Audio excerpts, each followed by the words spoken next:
السلام عليكم ورحمة الله وبركاته، أسعد الله أوقاتكم بكل خير. تاهو 2018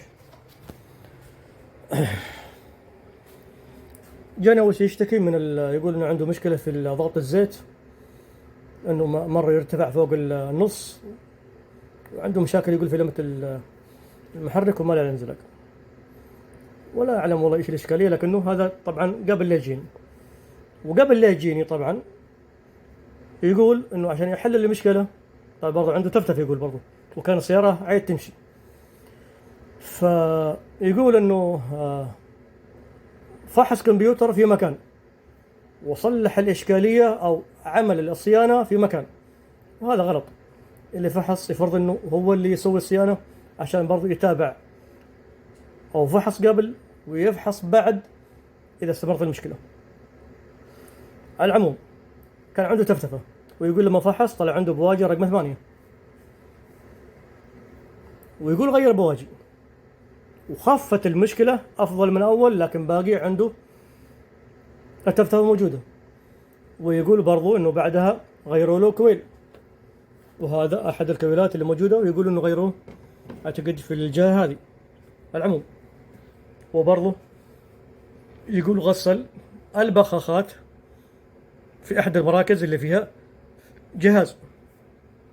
وسألته من أحد الأسئلة، البواجي لما غيرتها وأنت عندهم؟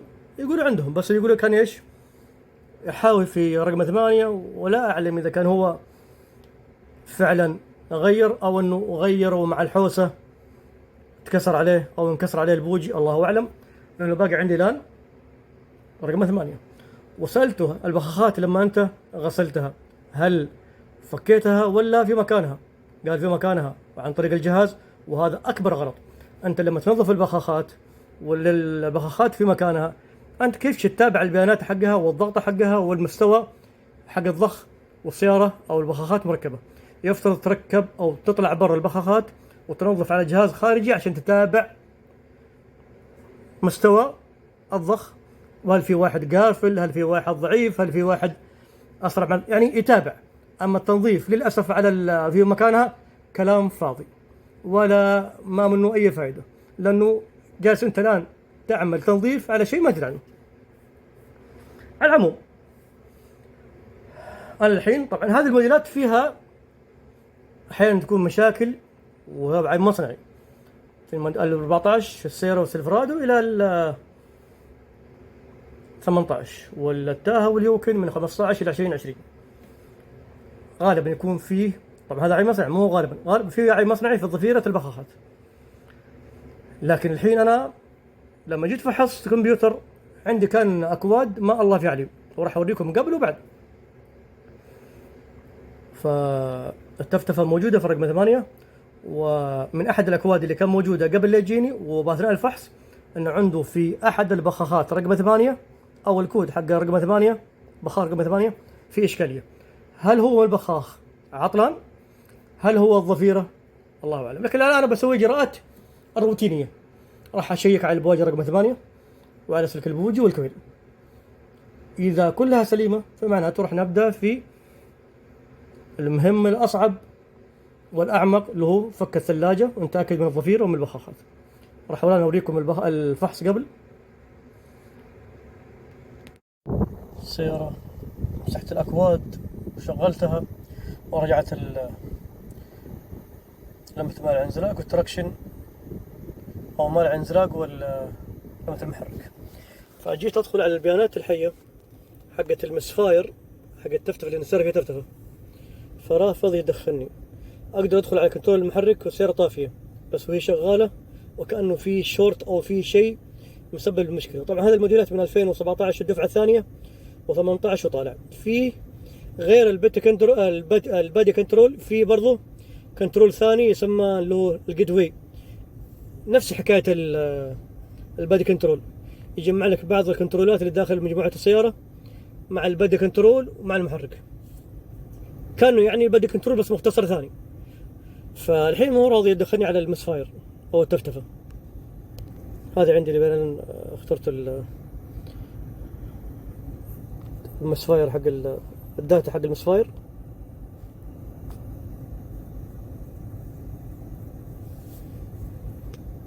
فهذه إشكالية ثانية. الحين كيف أنا بقدر أتابع المسفاير؟ طبعا هذه الآن عندي السلندرات اخترتها،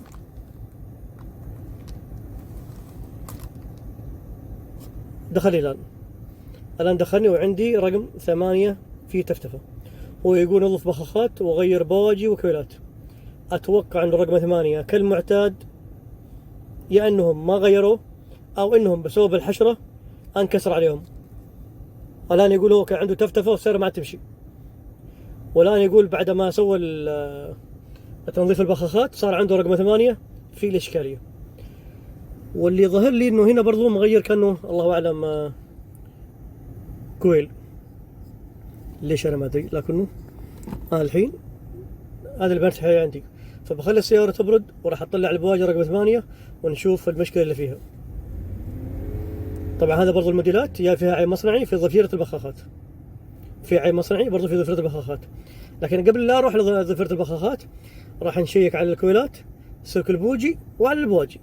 بس الحين سيارة حارة خليها تبرد ونشوف.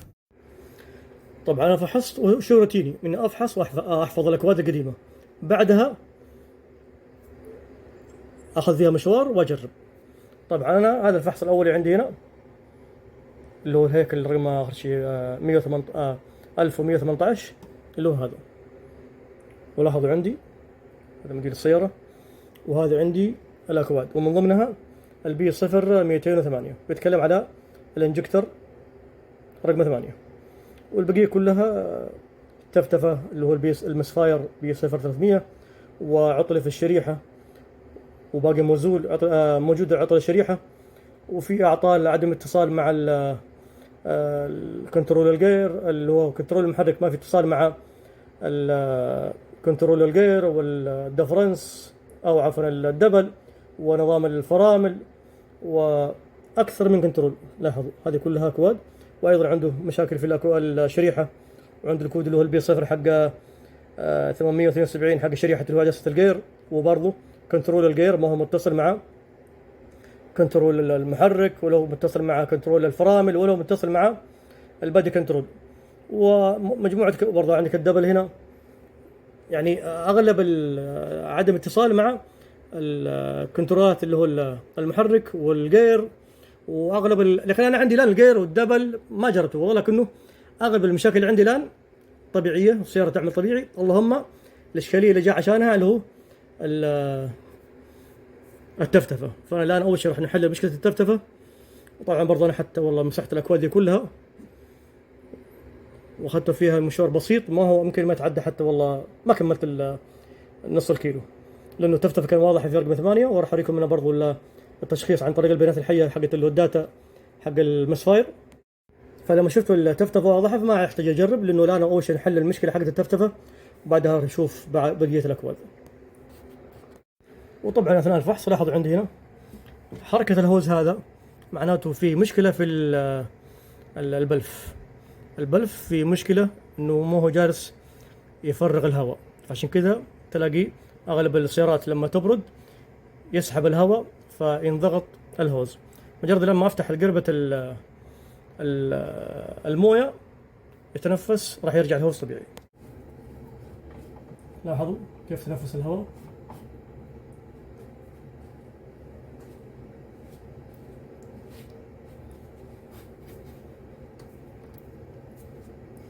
حتى صار مرة نحيف. حطينا الحماية حقت البادي. طبعا راح ندخل على البخاخات. وانا اخترت طبعا كل سرندل فيه واحد يقول لك يقرا البيانات حق الكهرباء، والثاني اعتقد انه ضخ البنزين. العموم كلها الان هذه اخترتها اللي هو 16 كل سرندل 2 او قراءتين. هذا الاشكال دائما تشيل كانه ما في اتصال بسبب المشكله في الكمبيوتر، الله اعلم. لاحظ الان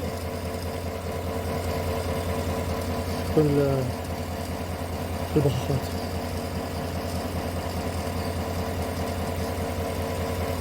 هذه كلها تقفل وتشتغل، كلها الان الدائره الكهربائيه تقفل وتشتغل. لاحظوا كلها متغيره تشتغل وتقفل. اعتقد انه حق اللي هو الكهرباء تضخ على حسب الحاجة أو إنه حق نظام توفير الوقود، الله أعلم. كلها الآن هذه عندي هنا، لاحظوا هذا واحد تشتغل تطفي اللي هنا، أنا أهم شيء الآن عندي هنا هذا اثنين،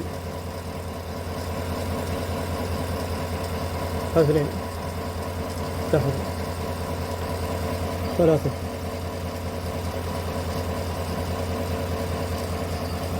أربعة،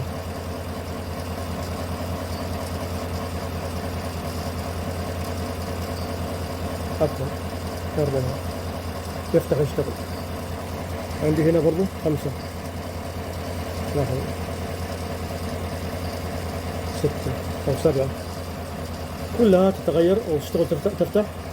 إلا عندي لاحظوا عندي هنا ثمانية، ثمانية ما يشتغل. هذا عندي ثمانية هنا يقول لك لا يعمل نهائيا.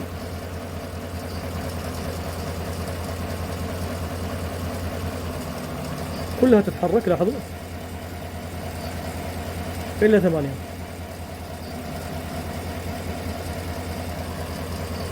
على العموم راح الآن نفك قربة الهواء وراح نفك إجراءات الثلاجة عشان نوصل لوفيرة البخاخ والبخاخات. فكينا الهوز حق التبخير، الهوز الثاني، والقفيز حق قربة الهواء أو قربة الفلتر، والقفيز اللي عندي هنا حق البوابة. فكينا قربة الهواء وراح الآن نفك البوابة ل4 مسامير مع الفيش حقت البوابة. وهذه البوابة استغرب ليش ما نظفوها، ده مغير البواجي ونظف البخاخات عن طريق الجهاز. طيب ليش ما نظف البوابة؟ الحين راح نفك الضفيرة اللي حول غطاء الثلاجة. طبعا هذا غطاء وهي الثلاجة، وهذا عندي الضفيرة حقت البخاخات مثبتة على الديكور حق الثلاجة. فراح نفك جميع الأسلاك أو التثبيت حق الضفيرة، ونفس الشيء برضو ينطبق هناك. وراح نفك الهوز حق نظام الإيفاب اللي عندي هنا، ونفك الفيش حق نظام الحساس ضغط هواء الثلاجة، وراح برضو نفك الهوز حق اللي هو بلف التبخير. فكينا جميع ضفيرة البخاخات، مع انه احيانا السيارة مع الاستخدام تتيبس الكليبسات سواء حق الافياش او حق التثبيت، فالواحد يحتاج شوية الى حذر. فكينا الان جميع الافياش واحد واحد.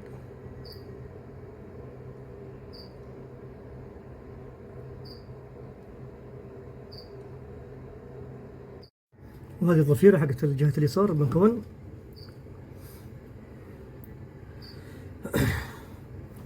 كلها الآن بالكويلات. باقي عندي هنا حق اللي هو صمام الإيفاب، الفيش جاي من أسفل، فعندك خيار إنك تفك الصمام أو تجيب لك مشبك أو مفك تقرص الفيش من أسفل. لاحظوا عشان تحرر القفلة حقت الفيش وتسحبه. وبعدين راح نفك الديكور الخارجي. تمت الفك الضفيرة بالكامل، صمام الهواء حساس الهواء ضغط الثلاجة، صمام الإيفاب، الضفيرة. راح نفك زي ما قلنا اللي هو الديكور حق الثلاجة. عندي مسمار هنا فيه واحد، نفس الشيء برضه هنا، وفي الكليبس اللي ثابت أو مثبت فيه الضفيرة الخلفية. فكينا المسامير حق الثلاجة وحتى اللي خلف الثلاجة.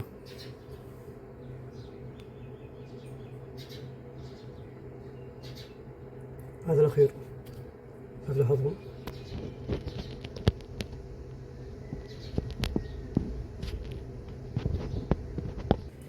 أيضا عندي هنا جهة السواق، كل المسامير تم فكها.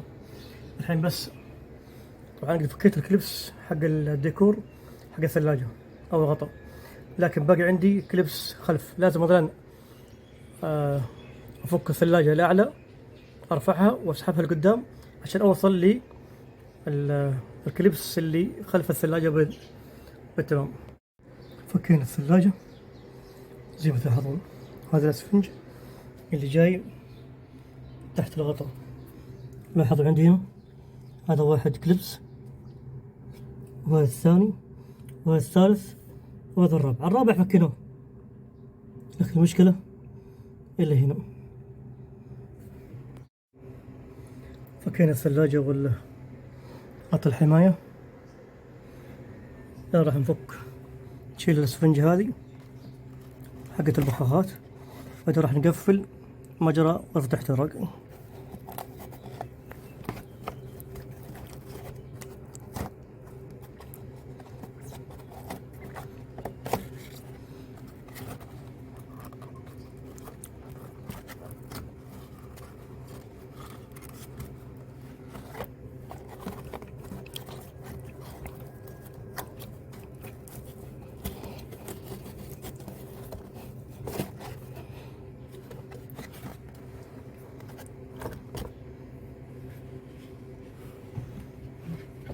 شيل الحماية حقت البخاخات.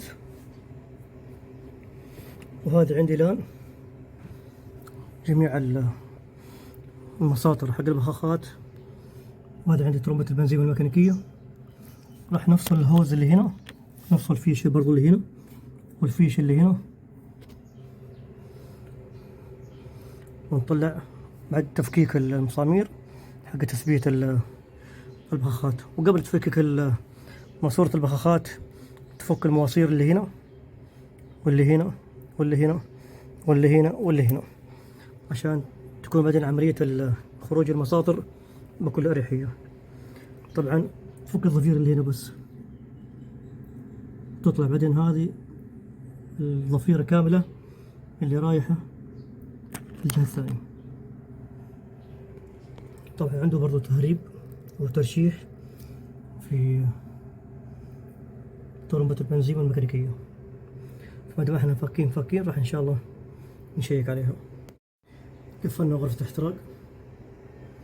راح اسوي تنظيف بالهواء على بلاطة شريحة الديودي وحول البخاخات، عشان بعدين لما نفك ما يكون عندي اي غبار حول القطعة اللي بفكها. وهذا الآن بعد التنظيف. فالحين أول شي راح نفك الهوز حق ترمبة البنزين الميكانيكية. بعدها راح نفك المواسير اللي هنا. طبعا قبل أفك الماسورة هذه راح برضو أحرر الماسورة هذه عن طريق المسمار اللي هنا. هذا عندي هنا مسمار حق تحرير ماسورة ترمبة البنزين. عشان تحرر الغطاء اللي هنا تفك الغطاء حق زيت المحرك والهوز حق بلف التبخير أو هوز التبخير. استخدمنا الزرقينة هذه حقت لو تحرير الماسورة، تضغطها بهذا الشكل تسحبها للخارج. هذه حق ترمبة البنزين وتجي فيها مقاسات. وهذا الآن بعد تحرير المواسير تثبيت. هذا عندي الآن القسامات حقت المواسير كلها.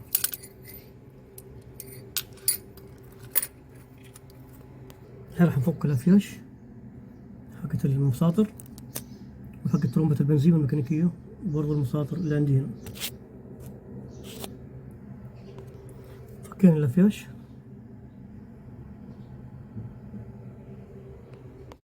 والله مشكلة. هذا الحين بنك 1 لو جهة السواق، والله ما طلع معي إلا بالعافية، مع إنه مزيت الجهة هذه، لكن لاحظ الترسبات البخاخات ماسكة عيد تنفك معي إلا بالعافية. هذا الحين وأنا والله من بعد 3 الفجر، يمكن من الساعة 6:30 يدوب على الساعة 9 فكينا واحد، لأنه إشكالية انقرصت تعدم الماسورة. أو راح تحشر تكسر معاك يمكن أي واحد من البخاخات. الإشكالية اللي أنا عندي بنك 2 قسما بالله، لدرجة إنه حتى الماسورة حق المسطرة صارت منحنية شوي، مع إني نفس الطريقة اللي سويتها هنا سويتها هناك، تزييت وكل مرة في جهة، لكن مرة ماسك. وأتوقع إنه اللي ماسك أكثر رقم 8، بحيث إنه ما يعطي مجال للخروج. نعم يتحرك معي يمين يسار، بس ما هو راضي يطلع معي، ولكن بحاول. فالبخاخات عنده معدومة، ما أدري كيف ماشي، والله ما في أي معالم. هذا نوعا ما، هذا وش باقي فيه، هذا أدهى وأمر. بخاخات معدومة، خسارة تنظيف على الفاضي وهي مركب في الجهاز. على العموم لا نحتاج، من باب الاحتياط والتأكيد لازم يغير ضفيرة، لأنه عيب مصنعي، لازم يغير ضفيرة ويغير بخاخات، لأنه ما أتوقع أنها تتنظف أو تصلح، لكن عاد بكيفه. بخاخات معدومة. وهذا باقي عندي المهم، فكينا جهة البنك 2، لكن قسم بالله العظيم معاناة لدرجة ما تتخيلوها. هذا عندي البنك 1. طبعا هذا الغبار اللي يجي خارج البلف أو البخاخات لغاية هنا، هذا كله أغلبه الترسبات اللي تجي ما بين البخاخات والراس. فلاحظوا عندي هنا طبعا هذا برضو راح عليه الغبار والأوساخ بسبب أنا بليت المجاري بالأسيدلكو. وهذا عندي الآن البنك له 2، يعني من كثر ما هو ماسك البخاخات من هنا والله العظيم، يعني ممكن أفك المحرك والجير إنه أرحم لي. على العموم راح نغير الآن البخاخات الخربانة مع الضفيرة، لأن هذا فيها عيب مصنعي. ولاحظوا الترسبات اللي موجودة عشان نوصل لفك البخاخ. لاحظوا حتى في جلد باقي موجودة على مجرى البخاخ، لاحظوا الوسخ.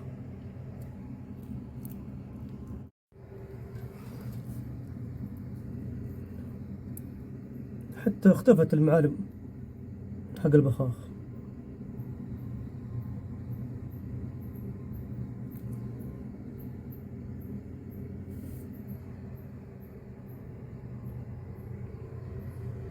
الحين راح افك بلف التبخير عشان اسوي تنظيف. وهذا عندي بلف التبخير، وهذا عندي الان بنك 1 مع الضفيرة مع المساطر، وهذا بنك 2، هذا بنك 2، وهذا عندي رقم 8. طبعا الرجال بيشيلها يروح يفحصها، الخربان راح يتغير، الضفيرة راح تتغير، و بعون الله تتركب لها جلد جديدة وجلب، جلد وجلب، هذه جلدة وهذا جلبة، هذه كلها تتغير. أيضا الجلد اللي هنا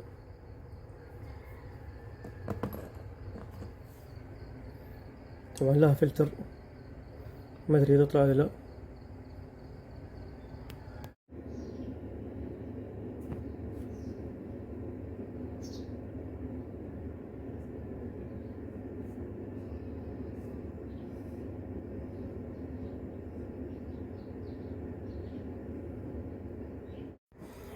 ما أدري ليش، سبحان الله، بعض المواقف تطيح في راسي. فكيت البواجي كلها عشان أنظف محل البخاخات، وتكون فيه تنسيم من البواجي، أضغط بالهواء أطلع السوائل. البوجي رقم 8 7 اللي هو آخر واحد هنا، أحط 16 حق المفك البواجي، ما هو راضي يركب، قلت ممكن سبحان الله مغيرين مقاس حق سيارة ثانية، أحط جميع المقاسات 14 15 17 ما في. اتضح انه حقة الجلد اللي تجي في مفك البواجي عشان تمسك البواجي اثناء التركيب. اثناء ما ركب البواجي بقت هذه موجودة، فكل ما جيت اركب المفك ما هو راضي، تشعر انه في شيء يعني زي البلاستيك، ما هو يعني تقول انه مشكلة سنة. فتجي تصور بالتصوير ما يوضح معك، تلمس باليد ما توصل عليها. فشكيت انه في شيء او جلدة متبقية، لانه لما تيجي تركب المفك 16 تشعر فيه حاجة ناعمة، ما هو حاجة تقول انه المقص اكبر او انه ما لحقت على السنة، لا تحس انه كل ما جيت تركب ذاي فيه نعومة. فبعد التدقيق والفحص كذا سبحان الله اتضح لي ان في جلدة، ويلا بالعافية سحبتها او قطعتها وطلعت. شغلة والله العظيم، هل بقصد او بدون قصد الله اعلم. على اساس كذا السلك البوجي ركب او راكب سنة وتحدى يركب بالكامل، لان البوجي يركب بهذا الشكل والجلدة راكبة بهذا الشكل، ما تعطي فرصة ان السنة تركب حقة المفك. العموم الله المستعان بس. وهذا عندي 8 البواجي مع الأسلاك. الحين راح إن شاء الله ننظف الأشياء اللي تتعلق بالثلاجة وما أدراك، على بال ما يجيب لي القطع. هذا غطاء البلوف أو غطاء أو الغطاء الحماية حقت غطاء البلوف، الحماية أو الغطاء حقت ثلاجة المحرك.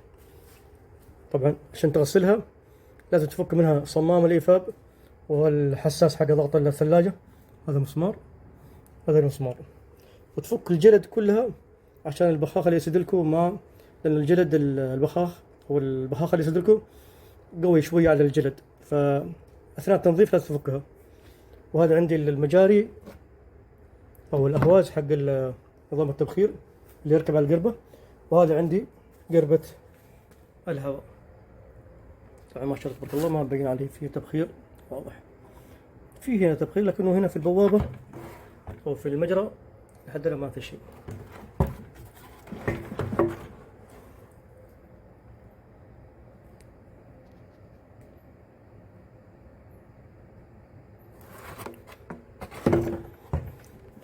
جهة واحدة اللي فيها تبخير.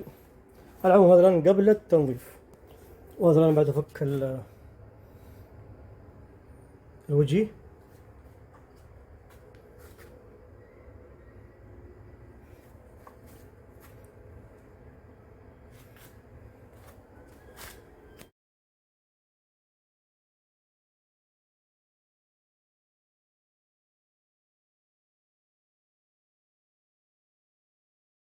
إن أعجبك الفيديو لا تنسى الإعجاب والاشتراك في القناة.